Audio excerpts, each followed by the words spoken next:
From Detroit down to Houston and New York to LA. Well, there's pride in every American heart, and it's time we stand and say that I'm proud to be an American, where at least I know I'm free. And I won't forget the men who died, who gave that right to me. And I gladly stand up next to you and defend her still today. 'Cause there ain't no doubt I love this land. God bless the USA.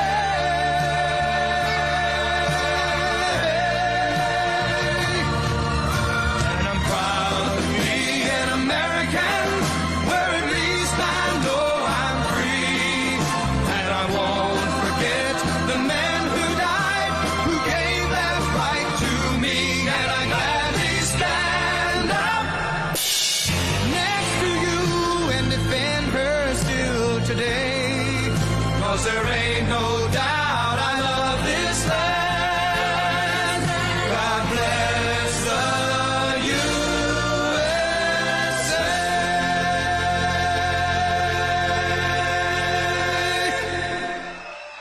Thank you very much. Thank you very much. What a place. I've been here before. We spoke with you before. Who knew it was going to turn out this well, though, really? I told you we're going to do a lot of things. Nobody thought it was going to turn out like this. This has been crazy. But it's a true honor to be back at the Detroit Economic Club with the businessmen and women who are really the economic engine of America. That's what you are. You've become more of that since I've been in, a lot more. Factories and plants were going to close, and now they're going 24 hours. I just left Bill Ford. He's running his plant, 150 plant, 24 hours a day, round the clock. It wasn't running that way two years ago, I can tell you. But it's the complex that Ford Motor Company so cherishes. It was a pleasure to see that the crown jewel of Detroit auto industry, is what they call it, is still going after 100 years. Can you imagine, over 100 years? I especially want to thank the president of the Detroit Economic Club, Steve Gregorian. Where's Steve? Steve? Where's Steve? Hi, Steve. Nice-looking man. Nice-looking guy. And board chair Sandy Pierce. Thank you very much, Sandy. Thank you very much. And we have some very special people here. We have a man who's doing a fantastic job. I get angry at him every once in a while, but very, very seldom, because he's got what it takes. Treasury Secretary Scott Bessent. Scott? Hi, Scott. Hi, Scott. What a good guy. He's got a good pulse, doesn't he? Good pulse of what's going on. Thank you, Scott. He's been great. Michigan House Speaker Matt Hall. Matt. Hi, Matt. We did good in Michigan, Matt. We won the whole thing in Michigan, didn't we, huh? 3 times we won. You know that, right? They didn't give us credit the second time, but we won the second time. But we made the last one, Matt, too big to rig, right? That's what you got. That's the only way you win races in many cases. I got to tell you, it's too bad. I think they should get voter ID. Wouldn't it be nice? The Democrats are totally against voter ID.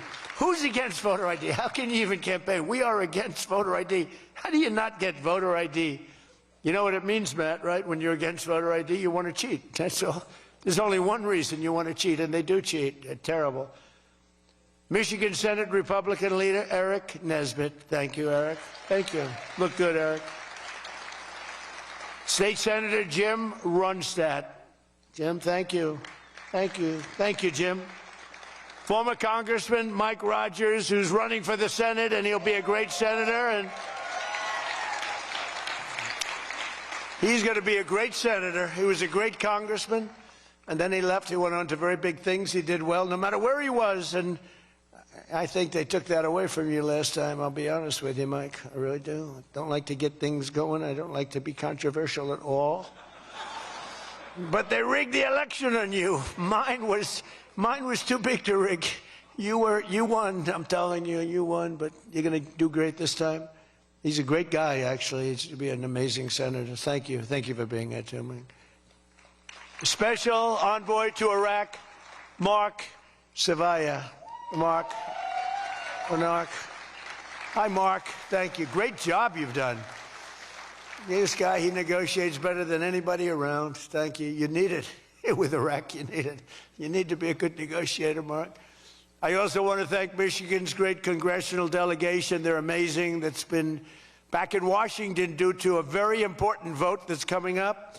They had a choice. Sir, we want to be with you, but if we're not with you, we're going to lose. But we'll still be with you. I said, no, I'd rather have you win. Don't worry about it. So we're going to win the vote. Representatives Lisa McClain, Jack Bergman, John Molinar, Bill Heisinger, Tim Walberg, John James, and Tom Barrett. They're great people, every one of them. And as many of you remember, I came here at the height of the 2024 campaign to lay out my plan to bring jobs and factories and wealth racing back to the United States and coming back to the great state of Michigan. And just a few weeks later, the people of this state and the voters all across the country endorsed that vision in a landslide victory. We won everything. We won all 7 swing states. We won the Electoral College 312 to 226. We won the popular vote by millions and millions of... Oh, it's so nice to win the popular vote. I won the popular vote all 3 times, too, but we're not going to get into that. But the first time they said I didn't win the popular vote, but I won the Electoral College. So they always said, while he didn't win, this is the way I got introduced every time. While he didn't win the popular vote, he won the Electoral College, you know. So this is the way I was introduced for 4 years. And guess what? We said, I'm going back, we're going to win and we won the popular vote by a lot. So they can't say that crap anymore.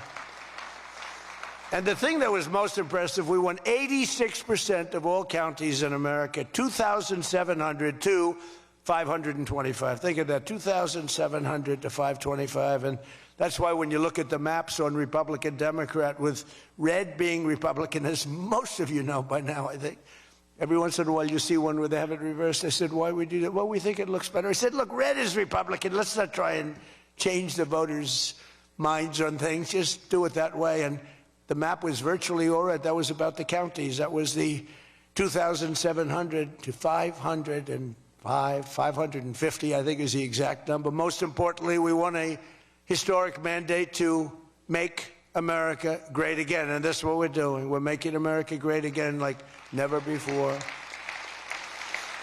And now, after less than 12 months in office, this is the easiest speech to make. I have great people, and all I'm doing is spewing off what the hell we've done. Even Venezuela wasn't too bad, was it, huh?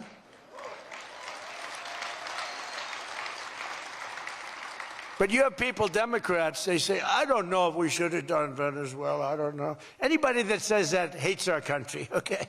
That was as flawless an attack as there has ever been. And they asked us to help them. They have 50 million barrels of oil. They said, take it. It's $5 billion. And we did. We're working with the Venezuelan people and representatives, and it's amazing. But that was an amazing situation. But we did al-Baghdadi, flawless. We did Soleimani, flawless. We did the Iran nuclear attack where we wiped out their nuclear capacity, which would have been very bad. You wouldn't have peace in the Middle East, flawless. We did them all flawless. I want to keep it going that way, too. I like flawless. Think about Jimmy Carter, the great Jimmy Carter, with the helicopters crashing, the hostages all over the place. Remember that one?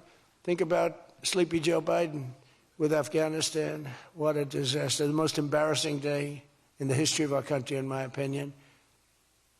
Real dope.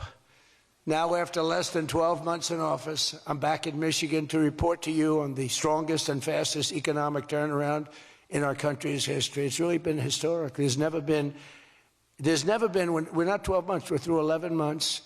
We've got $18 trillion being invested in our country. The most of any country ever was 3.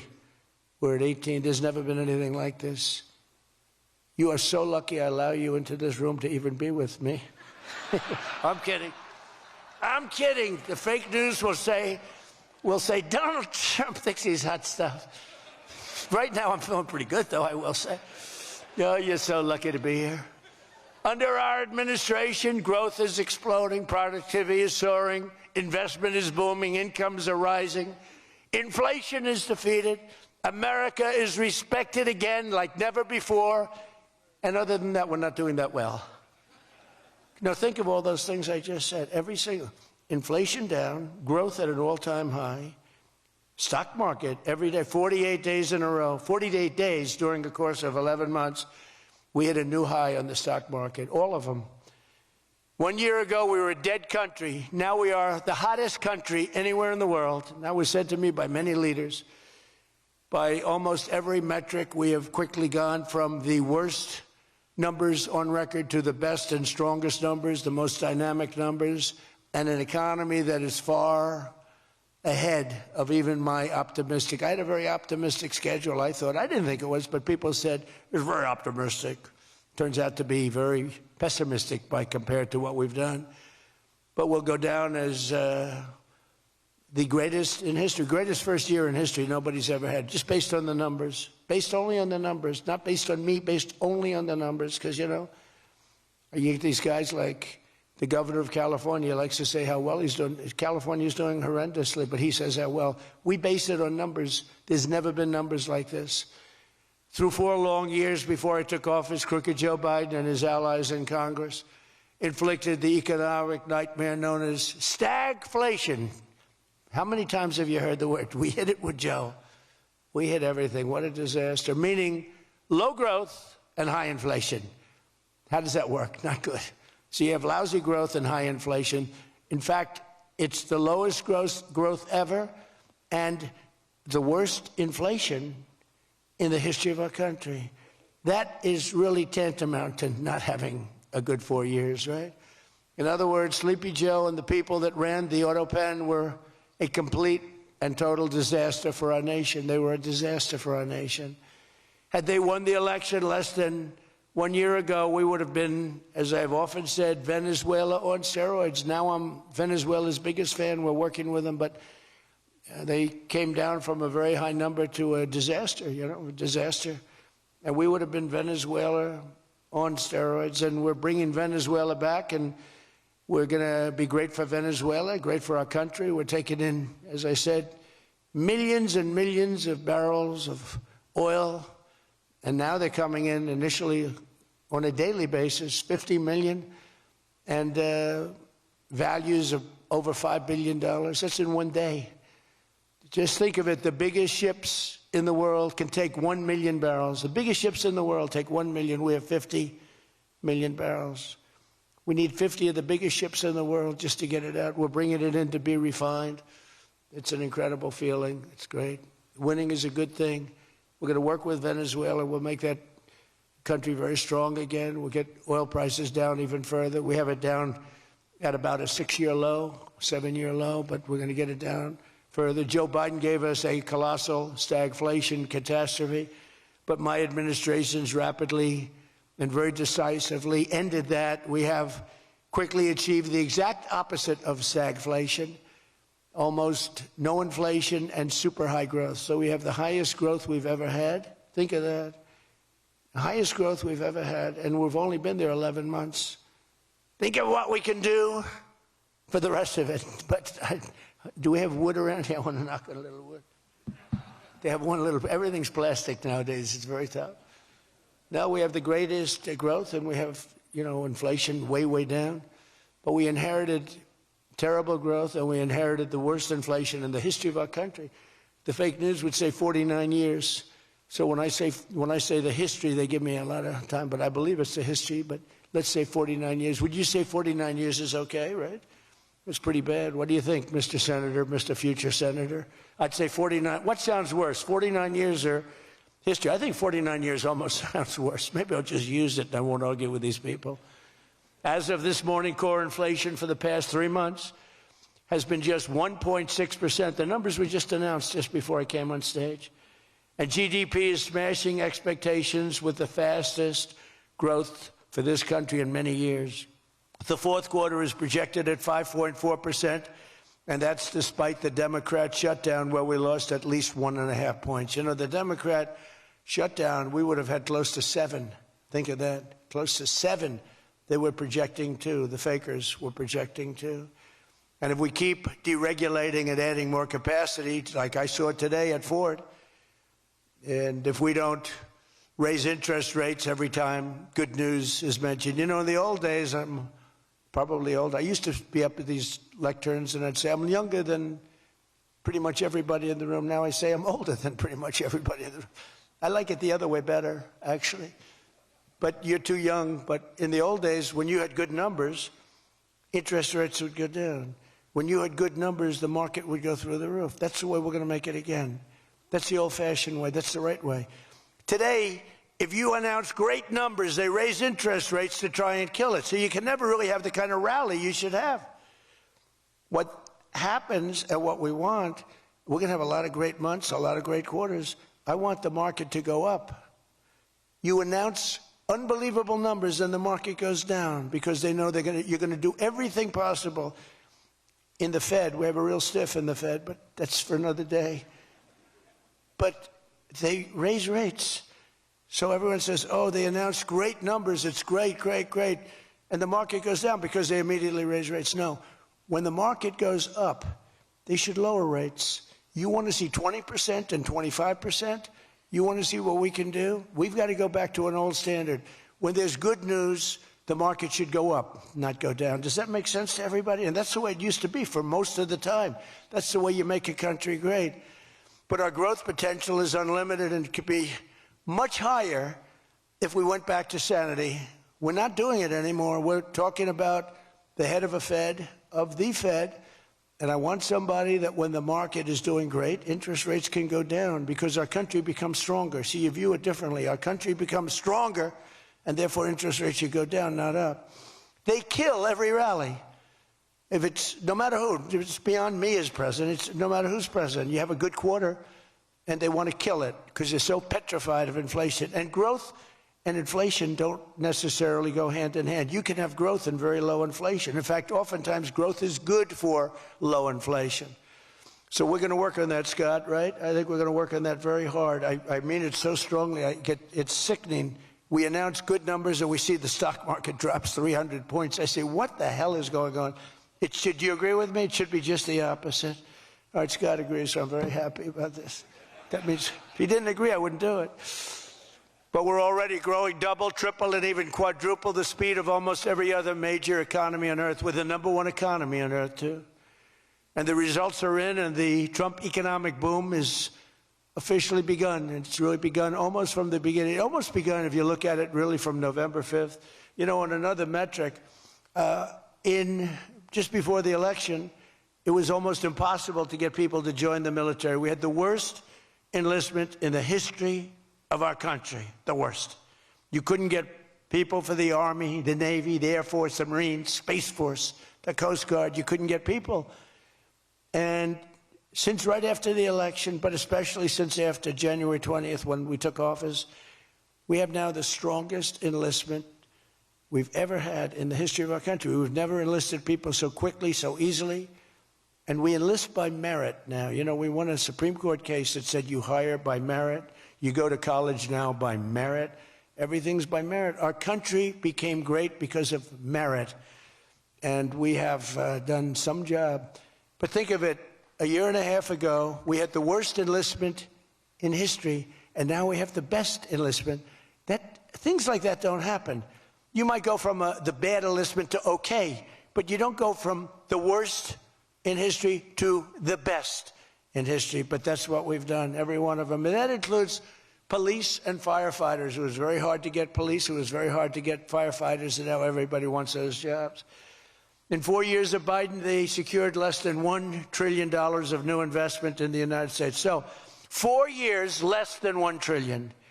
In less than 1 year, I have secured commitments for over $18 trillion from all over the world, the most ever for any country.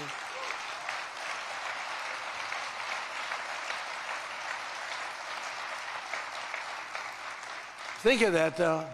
They did, and I'll tell you what, had she won, it would be a disaster because you would have had people leave. You would have not had $1 trillion. You would have had 5 trillion, 10 trillion leaving the country, and your welfare would have doubled.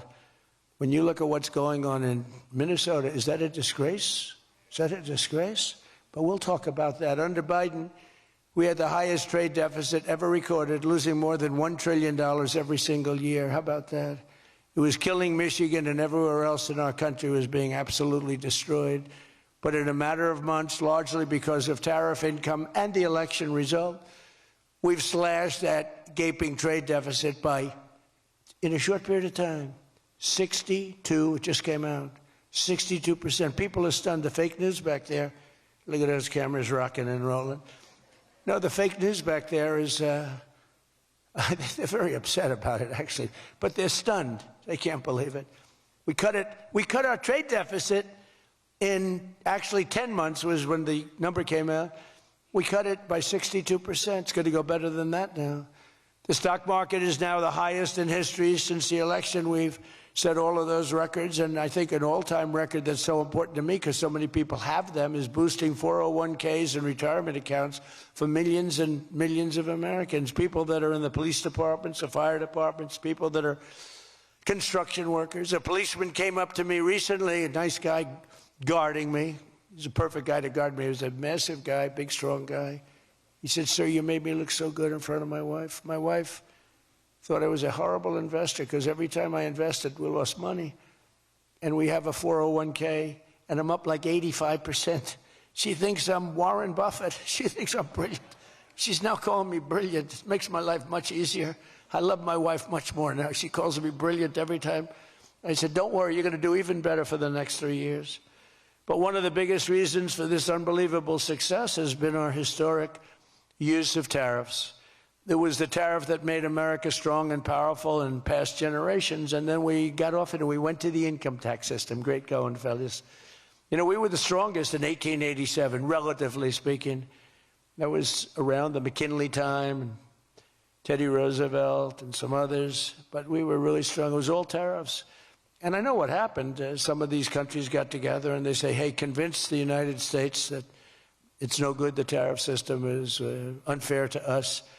And so some genius, I know who, I don't want to get into it, but some genius said, "Oh, let's go to an income tax system."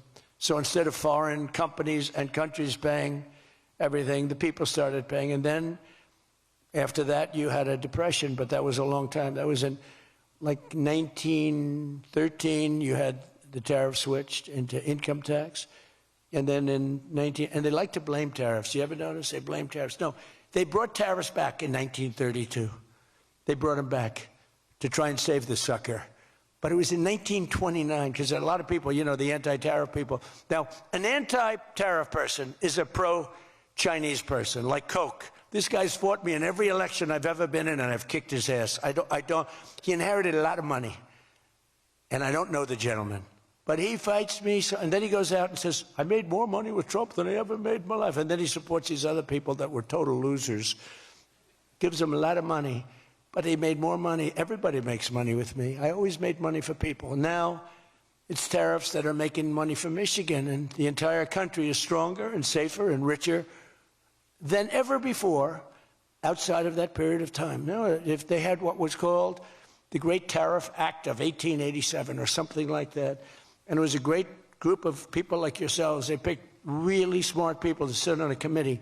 They had so much money, they didn't know what to do with it, and they wanted to have the money given away. You know, we built the Panama Canal out of tariffs. We did a lot of things. Panama Canal was the single biggest investment, relatively speaking, that this country's ever made. Would be the equivalent of trillions of dollars today. And Jimmy Carter gave it away for $1. It was also the most profitable thing ever built. Thing.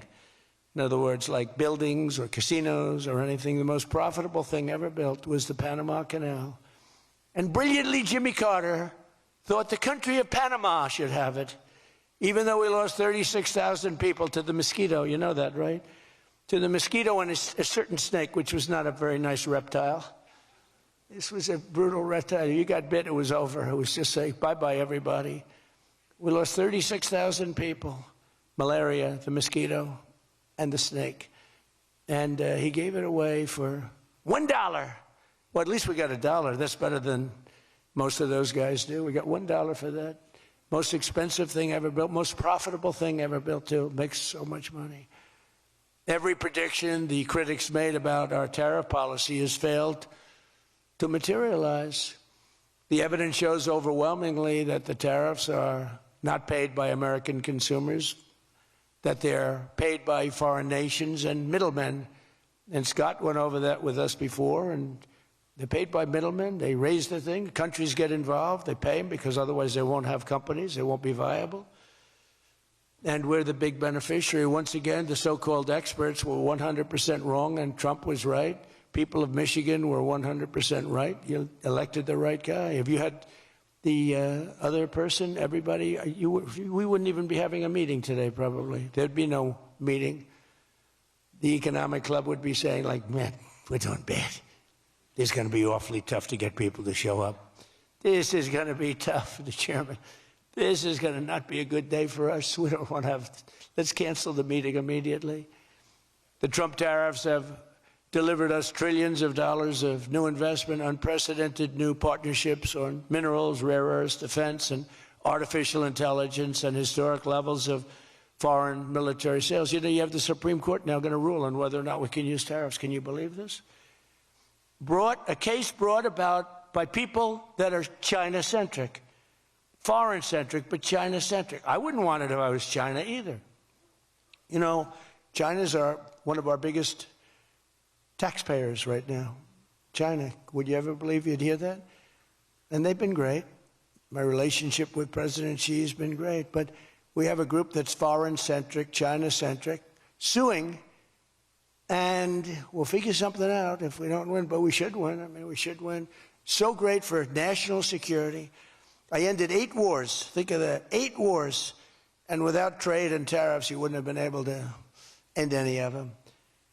But they brought hundreds of billions of dollars pouring into the United States Treasury, helped curb inflation, and helped cut the federal budget deficit by a staggering 27%, and that's only for a short period of time. The number's much bigger than that when you add in the full year. And I've told people I got into a lot of trouble because of the fake news back there. I told people, I said, tariff is my favorite word. I said, my favorite word of every word is tariff. I've loved it for 40 years. I came here many years ago. Remember, they said I didn't come here. Then they found out I did. I got an award in Detroit, in Michigan, many years ago, and still have it. They said it never happened. It did happen. Turned out I didn't notice any apology.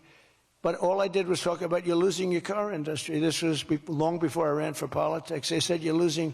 I said, why are you allowing these foreign nations to take your car? You know, you lost 57% of your car industry. The good news is you're getting it back. But I said, why aren't you using tariffs? I've been very consistent, I will tell you that, for years and years. Even as a private businessman, for years I used to, because I get, for whatever reason, a lot of publicity always.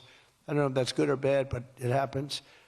And I talk about the importance. But I said, recently, I said, tariff is my favorite word in the whole dictionary. There's no word. And I took a lot of heat. They said, what about your wife, your children? What about religion and God? What about Jesus? So I said, all right, it's my 5th favorite word. And since then, I've been fine. They hit me hard, these people, the fake news. They were killing me over tariff. He likes tariff more than his wife, more than religion. He likes tariff more than anything. What a disgrace. So I now call it number 5, and I'm in good shape. That was a rough day. It's my favorite word, and I got killed. Every word, you know, when you go up here, you take a big chance, especially me, because I go off teleprompter about 80% of the time. But isn't it nice to have a president that can go off teleprompter? When you think? Remember the speeches Joe would make? First of all, they'd last a matter of seconds, you know. Thank you very much. You ever notice Joe would always cough before a speech? State of the Union, he gets,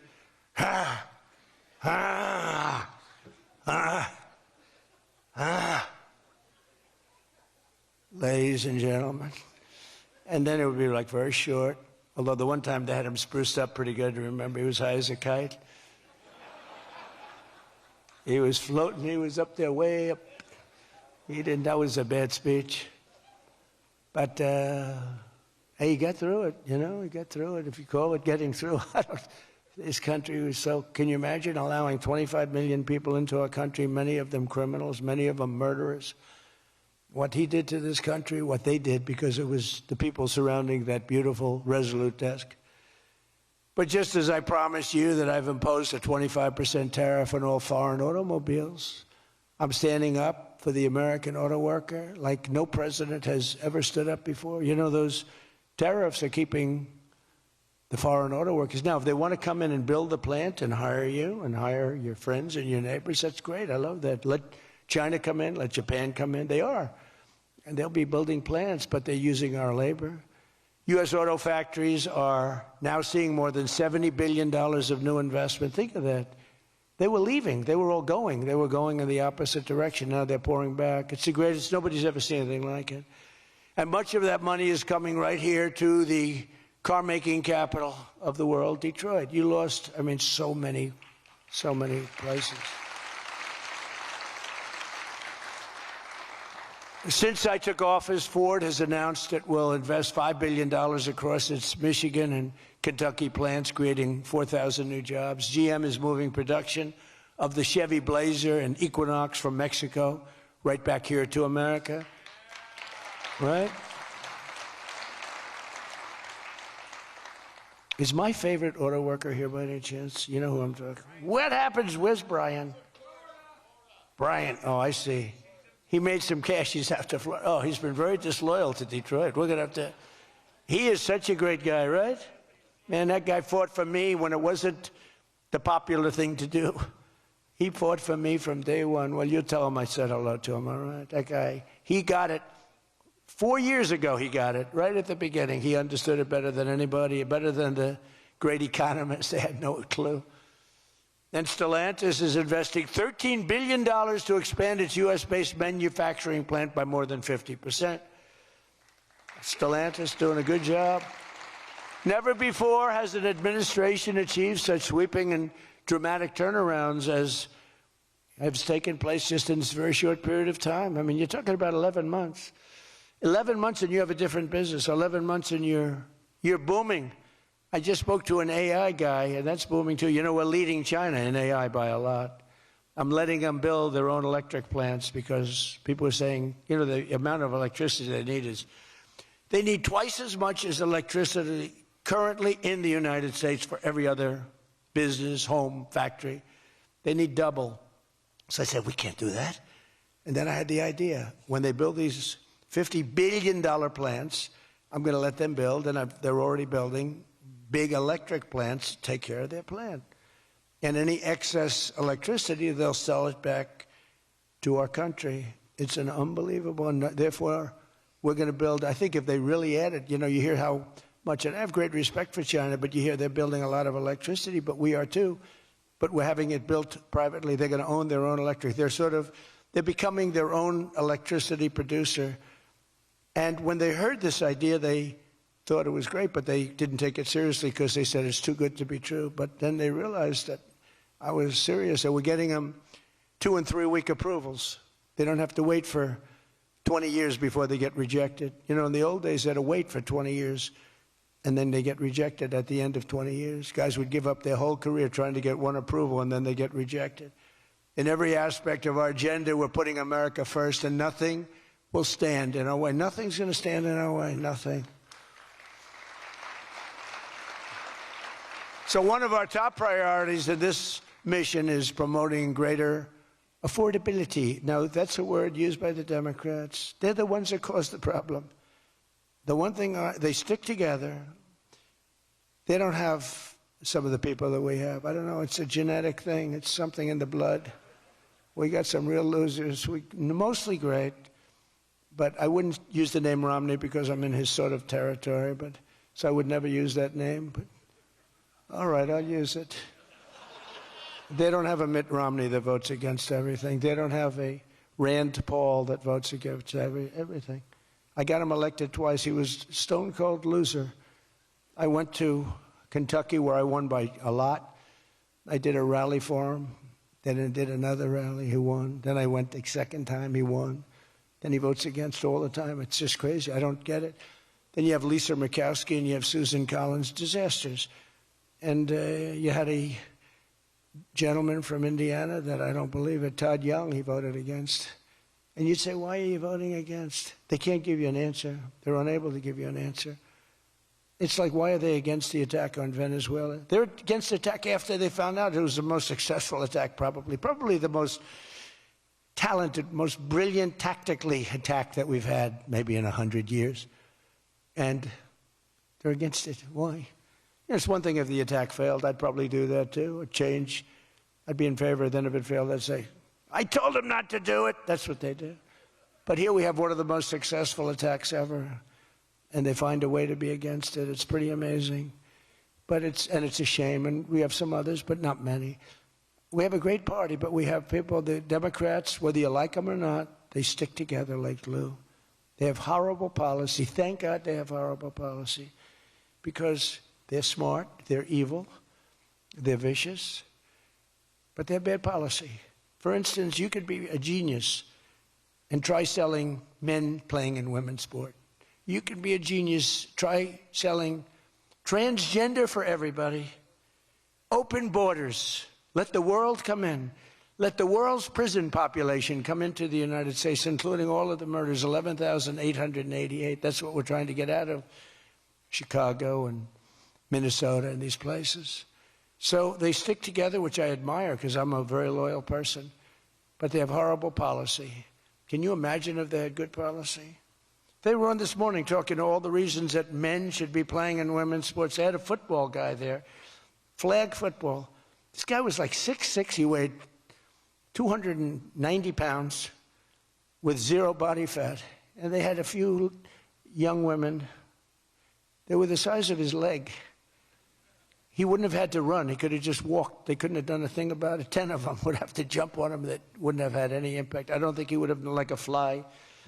It's so ridiculous. It's so demeaning to women. It's so demeaning.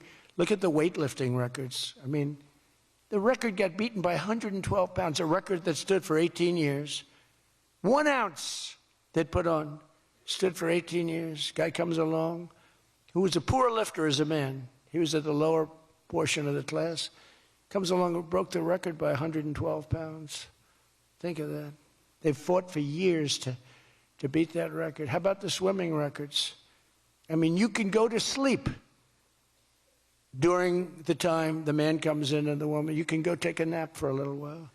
How about the long-distance race that took place not so long ago? Long distance, these marathon deals. They had top men, top women. The man came in. The woman came in 5 hours and 14 minutes and 36 seconds behind the man. Think of it. You're waiting. The man comes in. Now you're waiting 5 hours. What do you do if you're the parents? You go home and sleep for a while. Who the hell wants that? It's so demeaning to women, and who are great athletes. It's so demeaning to them, and it's right now in the Supreme Court. I can't believe it would even go to the Supreme Court. I mean, could you imagine 20 years ago talking about men playing in women's sports? They'd think you're crazy. Or transgender for everybody? If you said there will be no mutilation on children, that's one of my standing lines. We will not allow the mutilation of a child. Can you imagine having to say that 15 years ago? People would say, is that guy crazy? Of course we won't. But we're living in a different time. It's a crazy time we're living in. After real wages plummeted by $3,000 under Sleepy Joe Biden, real wages are up by $1,300 in less than 1 year under President Trump. For construction workers, wages are up $1,800. Don't forget, they were down $3,000. Factory workers over $2,000, and for many other workers, over $5,000. And I just gave the military, because we're doing so well with taking in so much money with the tariffs, I just gave them $1,776. You saw that, right? Did you see that? They had 75, and I said, you know, if you had $1 more, $1,776. They said, that was a good idea. We could afford $1 more. We gave them $1,776. Meanwhile, grocery prices are starting to go rapidly down. Rent is down. Airfares are down. Hotel rates are down. Cell phone prices are down. And we're just getting started. But more importantly than going down, our growth is through the roof. It's way up. Among my first acts in office was to end the radical left war on oil and gas and stop the crusade to kill American energy, and frankly, to open up cars so that you don't have to have an electric car. I love electric cars. I think they're great. I like Elon a lot. I don't think he was too happy with my policy of opening it up, and I can understand that. But I've been saying it for 4 years. They wanted everybody to have an electric car in a very short period of time. There was no way to build the stations. There was no way to get it done.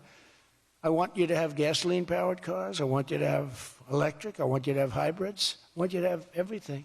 Hydrogen, I don't know about. I'm hearing it's not testing so well. It's fine, except when there's an explosion, you're a goner. Now, have you heard that with hydrogen? One guy is trying to sell hydrogen, and I say, yeah, but, sir, that only happens 1 in 100. Oh, great. When it happens, they find the body like 300 yards down the road. So I said, I'll pass on hydrogen. Maybe there's something I don't know about, but is anybody in the hydrogen car business? Gasoline is now under $2.50 a gallon in 17 states and under $2 in many places. We have some states it's $1.95, $1.99, $1.97. As we speak, these are gas stations, and think of that. We have gas stations in the Detroit area where you can fill up for less than $2.30 a gallon, whereas 2 years ago it was $4.50, and in many places it was way over $5. Think of that, $2.30. You see it. That's like a massive tax cut, which we gave you under the great big beautiful bill, by the way. No tax on tips, no tax on Social Security, no tax on overtime.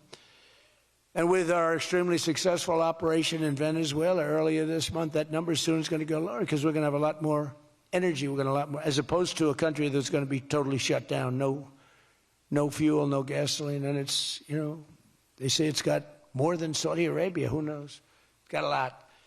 And by the way, to all Iranian patriots, keep protesting. Take over your institutions if possible. And save the name of the killers and the abusers that are abusing you. You're being very badly abused. If the numbers are right now, I hear 5 different sets of numbers. I hear numbers, look, 1 death is too much. But I hear much lower numbers, and then I hear much higher numbers. But I say save their names because they'll pay a very big price. And I've canceled all meetings with the Iranian officials until the senseless killing of protesters stops. And all I say to them is help is on its way. You saw that I put tariffs on anybody doing business with Iran. Just went into effect today. And I say make Iran great again. You know, it was a great country until these monsters came in and took it over.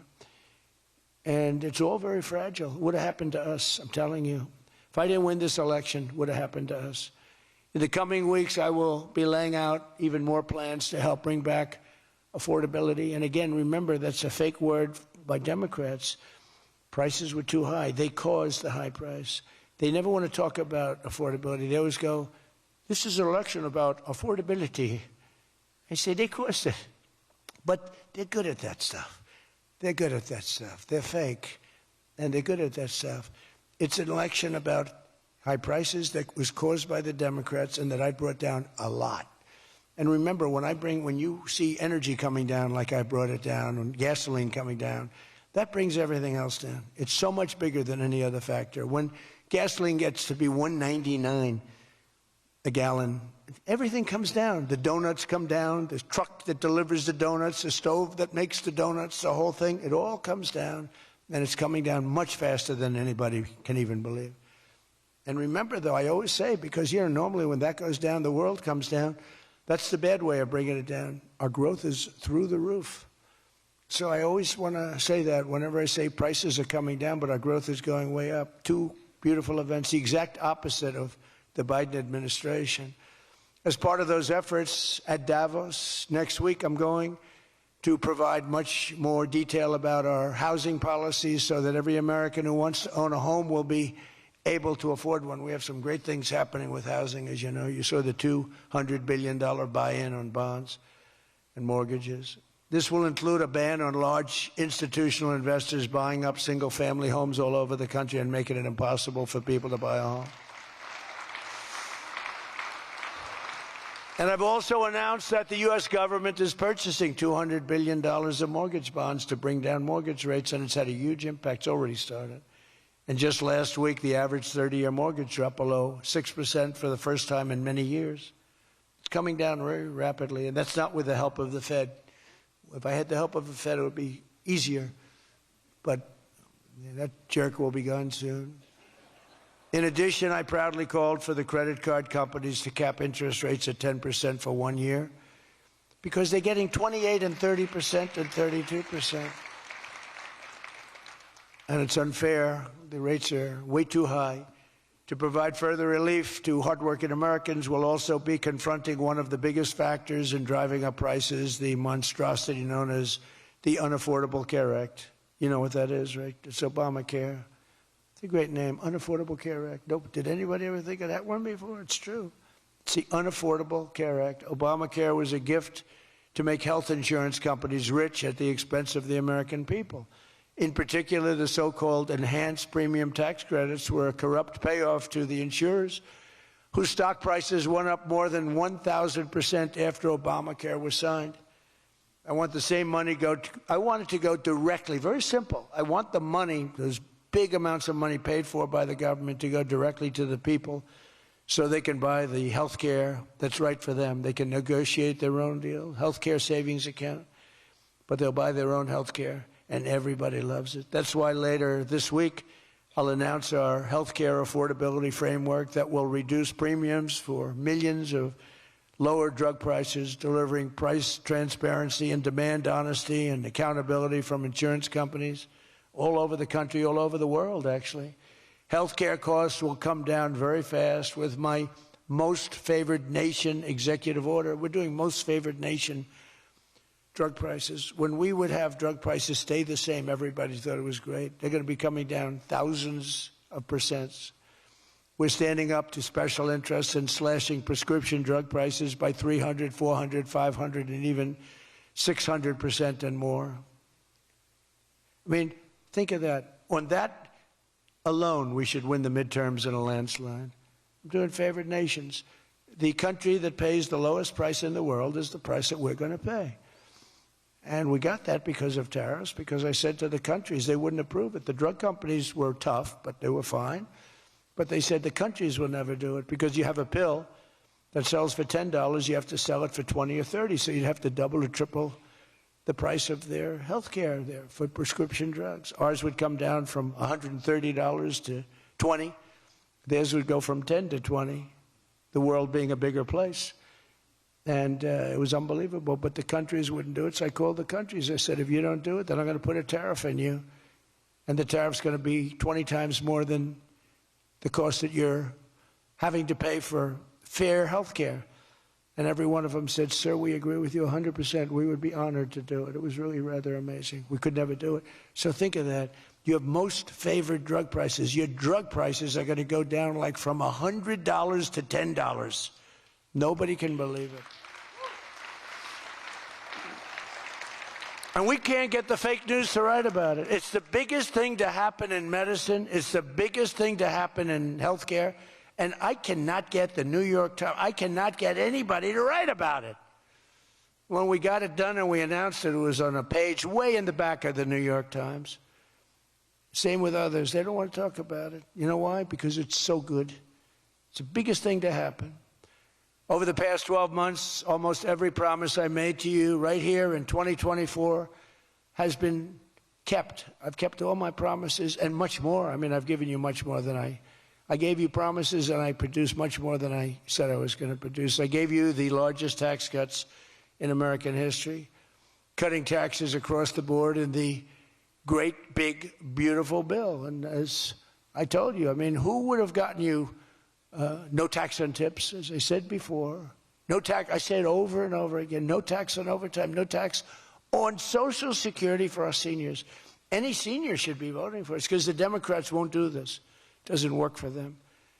And we also made interest on car loans fully tax deductible so that when you go out and buy a car, if you have a mortgage or you get a loan on a car, you're allowed to deduct interest for the first time ever. That's never happened before. But only for cars that are stamped with the beautiful words, made in the USA. In other words, we're only letting that take place if the car is made like in Detroit or in the USA. Our tax cuts also provided 100% bonus depreciation on all new equipment and capital investments, meaning that for any manufacturer looking to bring production back to America, you can write it all off, everything, not in 38 years, not in 44 years, in 1 year. You write the whole thing off in 1 year. That's the biggest thing there. I think that's the biggest thing. That's the big job producer. And I've cut an unprecedented number of burdensome regulations. We're #1 in the history of our country in cutting regulations. I promised to cut 10 old regulations for every 1 new regulation. So if we put on a regulation, the only way I'll allow it to happen is if the secretary, like Scott Bessent, cuts 10 old regulations. But instead, last year we actually cut 129 regulations for every 1 that we put in. Think of that. So nobody's ever cut regulations like I have. I terminated the insane electric vehicle mandate and ended the war on internal combustion engines once and for all. Those engines were gone.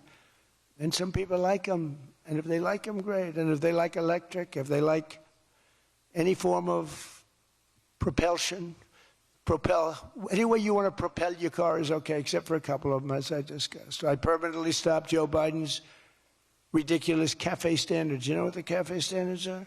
They're standards that make it impossible for you to build a car affordably. They make it impossible for a car to really work right. The CAFE standards sound so nice. The CAFE standards, it's environmental standards that are impossible to meet. And we're canceling the EPA's absurd tailpipe emission standard, one of the worst ever. And I revoked the California emissions waiver to stop San Francisco communists from regulating automobiles all over our nation, all over our world. Boy, I have done so much for the car industry. It's crazy. Nobody thought it was possible to do this. And that's why your industry, and not everybody's in the car industry in this. How many people are in the car industry in this room, in one way or another? That's a lot, relatively. That's not bad. Another urgent priority for bringing down the cost of living is to stop the colossal fraud that is bleeding American taxpayers absolutely dry. The fraud being committed by the Somali population in Minnesota. Have you heard of them? They're lovely people. Is monumental. And California, Illinois, New York, and others are just as bad. Our country has been losing over $500 billion to fraud every single year, but those days are over. We have the best group you've ever seen assembled going after fraud. In Minnesota, we're cracking down on the Somali scams, ending the brazen and shameless theft of taxpayer dollars. Well, it's going on in Maine, too, with Somalis. You know, and they don't take our ships anymore. You know why? We hit them with the same missile that we used to hit the drug dealers coming in with the boats. You know, we have drugs coming in by sea down 97%. You've seen that? 97%. And we're trying we're really trying hard to find out who the hell is the other 3%. But we have them down 97%. And we're going to start hitting them by land, too. The hard part is done. By sea, nobody's coming. It hasn't been great for the fishing industry, however. Those that have a fishing boat, they're having a hard time getting customers. But you can't have everything. Nobody wants to go on boats. Nobody wants to go like 25 miles an hour. When you see a boat with 5 engines on the back of it going 65 miles an hour, and it's loaded up with hundreds of bags that you see cellophane with white, typically it's not fishing. How about the couple of submarines we took down? We took out 2 submarines, and the Democrats say they were fishing. No, they were submarines. They build a very fast, it's a drug-carrying submarine. They have a lot of money. And we took them out, and the Democrats claimed that they were fishing. We shouldn't ruin people's beautiful fishing journey. It's unbelievable what we have to go through. It's really a shame, actually.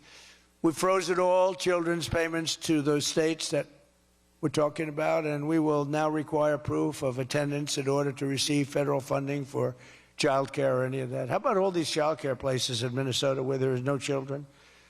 They go there, they get paid millions and millions of dollars. The biggest operation in all of Minnesota had no children. And we pay millions of dollars. They're scammers. They're scammers. They always will be. And we're getting them out, and we're not going to pay them. We're not going to pay Minnesota. Right, Scott? We're not paying Minnesota any more money for that, any of that crap. It's a big scam. It's a giant scam run by an incompetent, crooked governor. He's an incompetent, crooked guy. And also, we're freezing any and all welfare payments going to illegal immigrants that will start effective immediately. So when illegals come into California, Gavin Newsom, they come into California, and they send us bills for people coming in. We're not paying it. So we're working on that very strongly. Just don't pay it. As Nancy Reagan would say, just say no. You remember Nancy Reagan? Just say no to drugs. It's a little more difficult than that, I guess, right? But just say no. Additionally, from this moment forward, if you're on public assistance like almost all Somalis are, did you see where 94% of them are on public assistance? You can't wire money out of the country back to your bank account from where you came. But more importantly, we probably aren't even going to give them the money anymore, the money going to them, because of the tremendous abuse and probably illegality being perpetrated on our country. We're not going to give them the money. We're not giving them the money. It's massive numbers of people are scamming our country. You know, they came from a place with nothing, and they come here and they drive around in Mercedes-Benz. You know, the Mercedes-Benz dealers do well in that area of Minnesota. Can you believe it? They have nothing. They get welfare payments, and they have Mercedes-Benzes.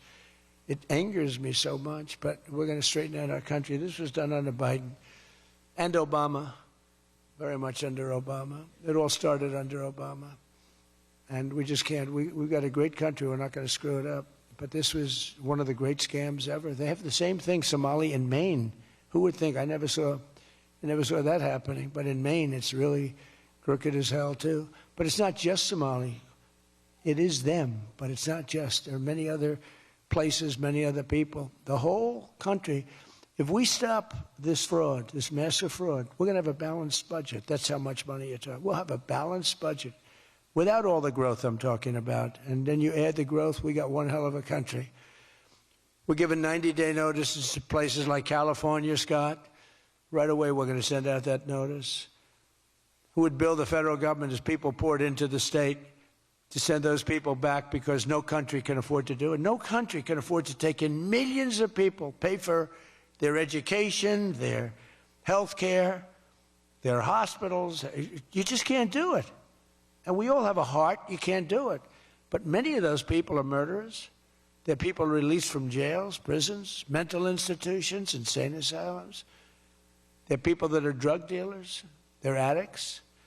Additionally, starting February 1st, we're not making any payments to sanctuary cities or states having sanctuary cities, because they do everything possible to protect criminals at the expense of American citizens, and it breeds fraud and crime and all of the other problems that come. So we're not making any payment to anybody that supports sanctuary cities.